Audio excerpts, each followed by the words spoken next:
예, 정치하는 언니들로 이어갑니다. 정은혜 전 민주당 의원님, 홍정민 전 민주당 의원님 함께하고 계십니다. 안녕하세요. 예, 안녕하세요. 계속 이어가겠습니다. 민주당 보궐선거 D-Day 하루 남았습니다. 하루. 이제 하루 앞으로 다가왔는데 원내대표와 최고위원회 보궐선거가 이루어지는데 최대 쟁점 또 당심은 어디로 흘러가고 있는지 이런 것들 두 분 의원님들 모시고 한번 분석해 보도록 하겠습니다.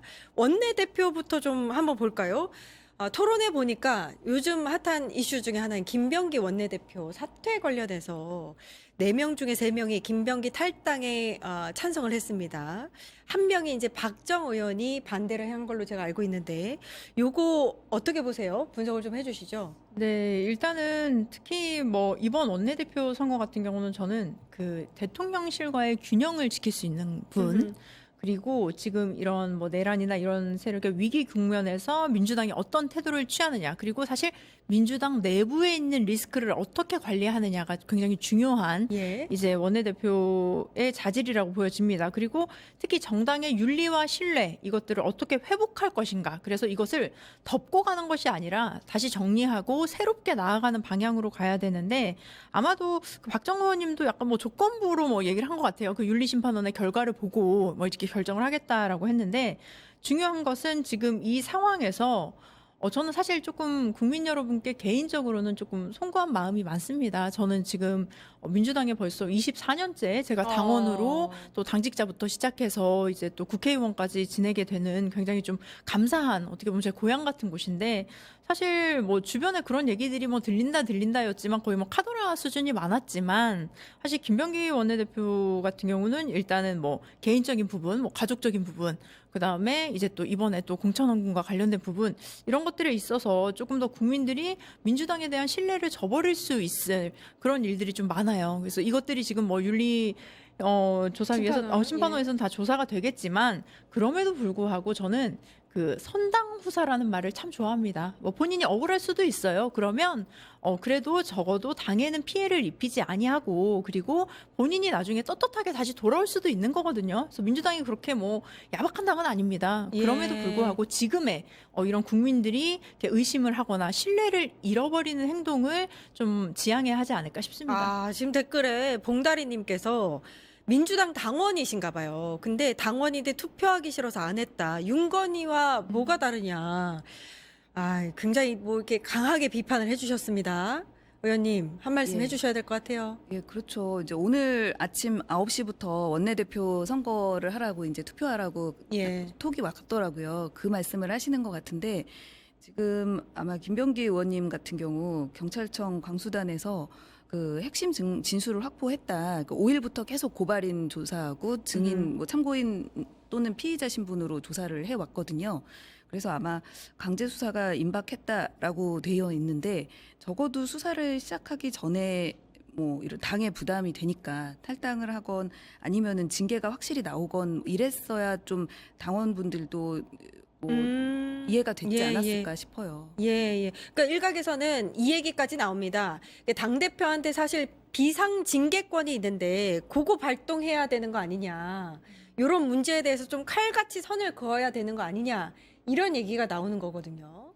네, 그래서 지금 뭐 이 상황이 있어서 사실 솔직히 말하면 지금 너무 좀 부끄럽습니다. 저는 좀 말씀드리기 좀 부끄럽기도 한데, 또 지금 사실은 김병기 의원뿐만이 아니죠. 또 다른 또 의원분들, 또 지금 또 장관 지명자 뭐 이런 분들까지 지금 모두 다 사실 민주당에서 이제 좀 논란이 되는 부분들이 있기 때문에, 이 부분을 사실 당대표의 리더십도 저는 굉장히 중요하다고 봅니다. 그래서 물론 그 사실은 수사기관에서 하겠죠. 수사기관에서 하는 것이지만, 적어도 이런 논란이 있고 합리적으로 의심이 될 수밖에 없는 사안일 때는 사실은 당대표 손에 피를 묻히는 그런 과감한 결단도 저는 필요하다고 봅니다. 예. 이해운 장관 후보자 논란에 대해서도 이 원내대표 후보자들이 여러 가지 입장들을 냈습니다. 이거 민주당의 좀 새로운 리스크가 아니냐 이런 얘기도 나오고 있고, 의원님 어떻게 보고 계세요?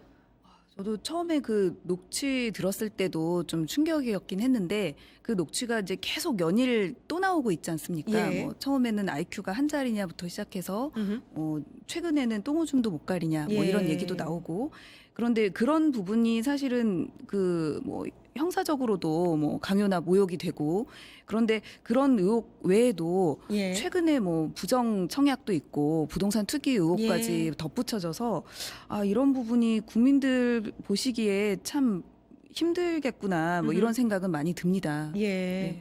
원내대표 입장에서도 요거는 좀 이렇게 청문회까지는 지켜봐야겠다. 뭐 이렇게 4명 다 그런 입장을 보인 걸로 알고 있고요. 이번 신임 원내대표는 일단 김병기 원내대표가 자리를 내주면서 나오는 투표이기 때문에 선거이기 때문에 4개월에서 5개월 정도의 임기가 있습니다.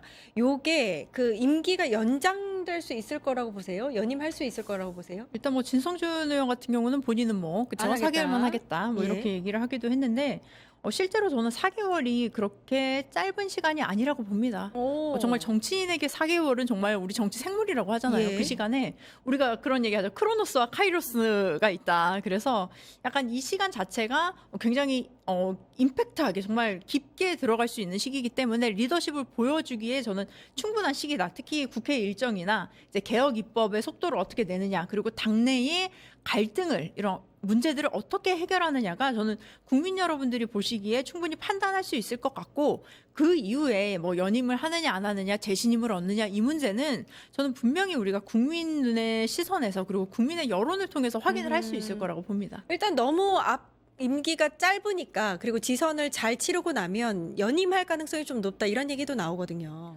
그럴 수 있죠. 근데 방금 저는 정은 의원님 하신 얘기가 너무 와닿는 게 지금 4개월이 민주당으로서는 굉장히 골든타임입니다. 실제로 6.3 지방선거를 치러야 되고 지금 이 당의 혼란을 수습해야 되는데 그 이번에 이재명 대통령님께서 광주랑 전남 뭐 각각 단체장들을 만났잖아요. 그러면은 이걸 선제적으로 통합을 하겠다. 그러면은 국회에서 법도 신속하게 통과가 돼야 되고요.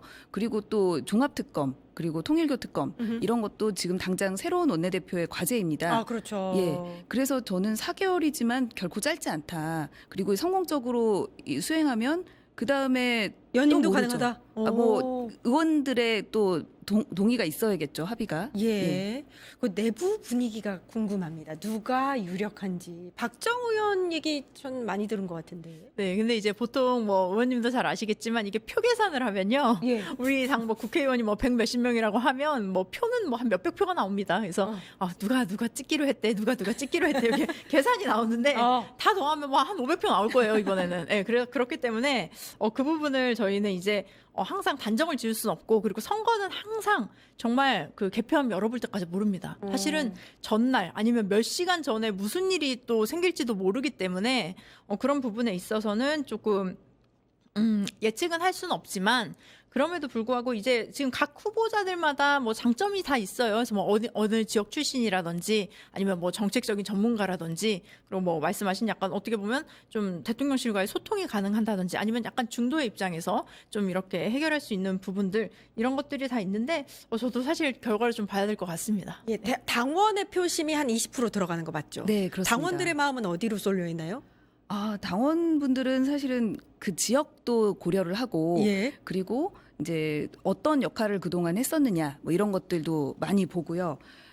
사실은 이번 원내대표 선거가 이제 변수가 좀 많이 있는데 당원 20%도 있고 그리고 결선 투표가 들어갑니다. 그래서 4분이나 나오셨기 때문에 첫 번째 1차 투표에서 50% 이상 확보를 하기가 좀 쉽지가 않을 것 같고 그러면은 가장 많은 점수를 받은 분들 그리고 이제 차점자까지 해서 2분이 결선에 올라가실 수 있는데 나머지 3, 4위에 찍었던 그 표심이 어디로 갈 거냐도 정말 예측하기가 힘들거든요. 그래서 다들 굉장히 변수가 많다, 예측하기가 힘들다라는 입장입니다. 그러니까 4분의 후보가 거의 좀 비슷비슷해서 결선까지 갈 거라고 의원님은 보시는 거네요. 그렇죠? 그러니까 비슷하다기보다도 50%가 넘지 않기 때문에 그러면은 나머지 그 2분만 가지고 하게 되면 그 다른 표에 갔던 분이 어디로 이제 더 지지를 할지에 대해서는 더 예측하기가 힘들죠. 실제로 이제 오늘 그 당원들 저도 이제 권리당원이니까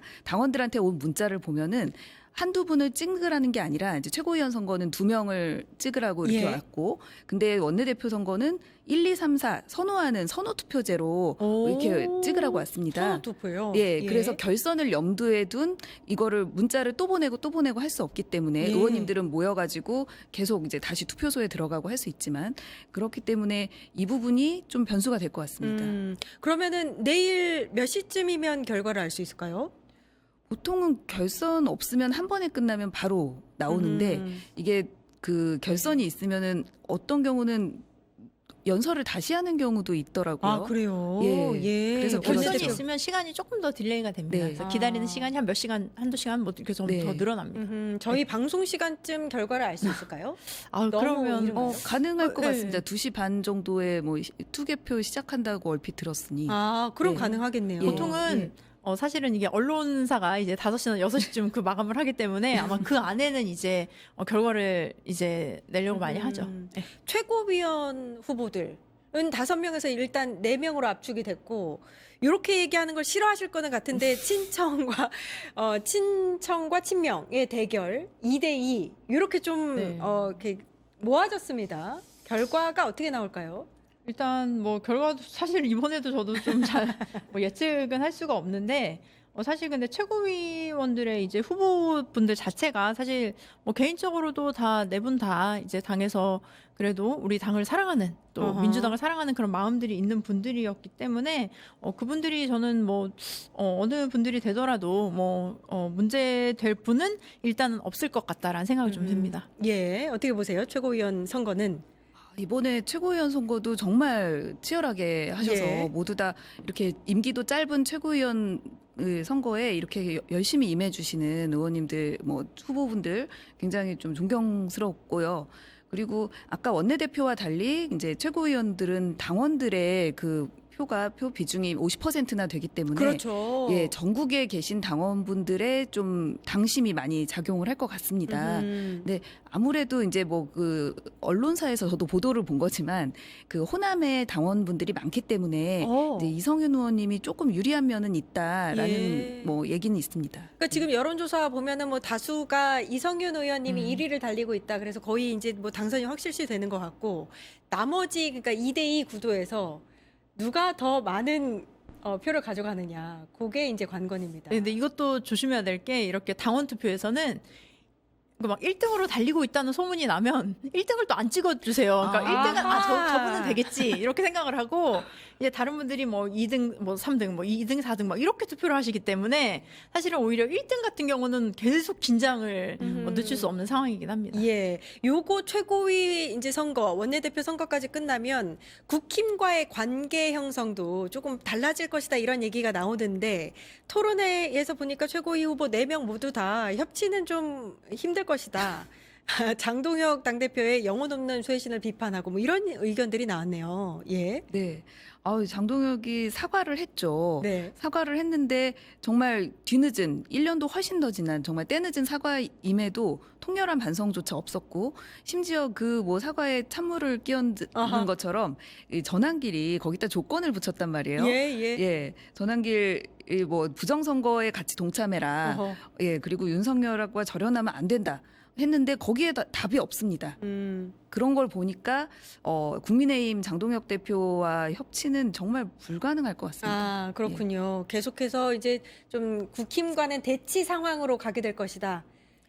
근데 이제 협치라는 게 뭐 협치를 부정하셨다기보다는 어떻게 보면 조건 없는 협치 이런 거는 좀 어렵다라는 생각이라고 봅니다. 특히 지금 내란 관련해서도 반성을 했다고는 하지만 사실 좀 그래요. 사실 정치인의 사과라는 게 굉장히 그 타이밍도 중요하고요. 그 말의 언어도 굉장히 중요합니다. 근데 지금 누가 사과했는지 안 했는지도 잘 몰라요. 예. 그리고 말씀하신 대로 뭐 전한길 씨가 또 그런 얘기도 했죠. 그리고 또 고성국이 또 입당을 하기도 하고, 이게 뭐야? 그러니까 말과 행동이 다른 거죠. 그러니까 말은 내가 사과하고 뭐 내란, 그렇다면 예전에 한번 그때 장동혁 대표가 뭐 윤석열 면회 갔다 오고 나서 한번 페이스북에 뭐 짧게 뭐 갔다 왔었죠. 뭐 이렇게 갔다 왔다 뭐 이런 거 좀 소심하게 이렇게 남겼는데, 예. 이게 사실 제가 크리스천이지만 그 성경에 차든지 덥든지 하라 이런 말이 있어요. 오. 미지근한 물은 그 누구도 마시지 않습니다.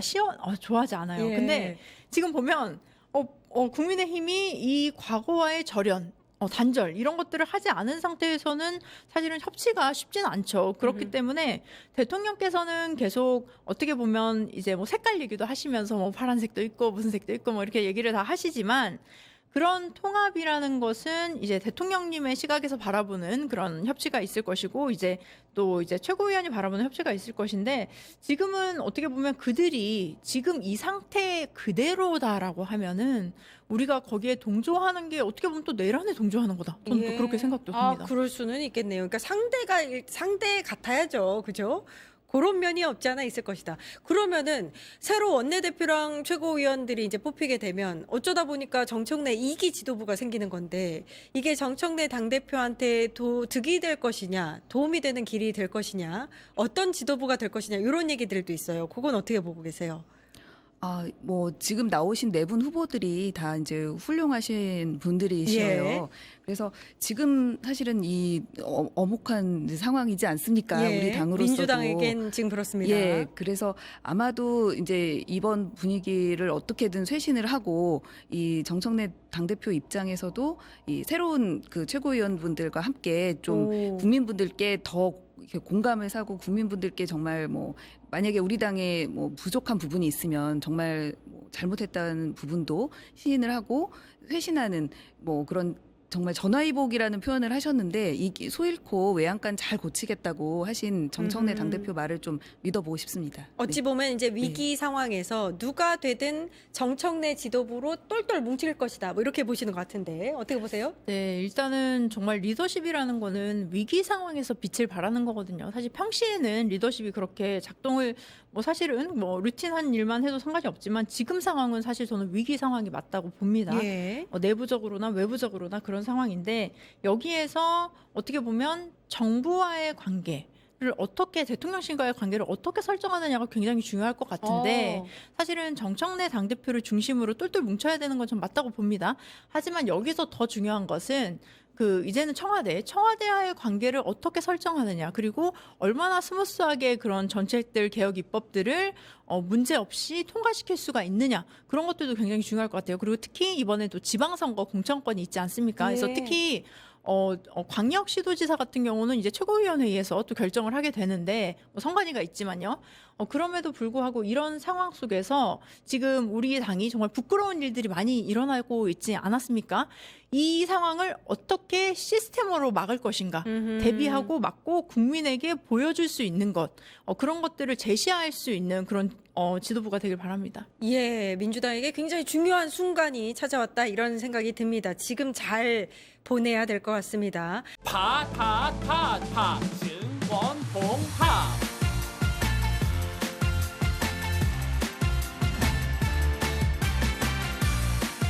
이제 저녁 8시 30분 퇴근 후 퀴즈 한판 혼자 하지 마세요. 같이 해요.